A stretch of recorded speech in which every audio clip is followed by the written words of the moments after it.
শুভ দুপুর বন্ধুরা, সবাই কেমন আছো? প্রচণ্ড গরম পড়েছে। আজকে দেখো আমাদের কী কী রান্না হলো। ভাত করলাম, আর দেখো হাঁড়িতে দেখা যাচ্ছে একটা টিফিন বাটি। তো ওই টিফিন বাটিটা করে ইলিশ মাছ ভাপা করতে দিয়েছিলাম। তো ইলিশ মাছটা ভাপানো হয়ে গেছে,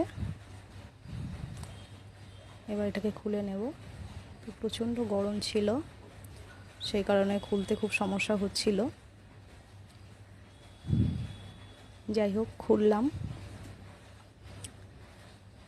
তো মাছটা খুব একটা বেশি বড় ছিল না, ছোটই ছিল, কিন্তু খুব টেস্ট ছিল। তাই আবার দু টুকরো কেটে একটু ভাজা করলাম, যেহেতু টিফিন বাটিতে সব মাছ ধরবে না সেই কারণে। আর করলাম মাথাটা দিয়ে, ইলিশ মাছের মাথাটা দিয়ে কচুর শাক। অসংখ্য ধন্যবাদ সবাইকে। সবাই ভালো থেকো, সুস্থ থেকো।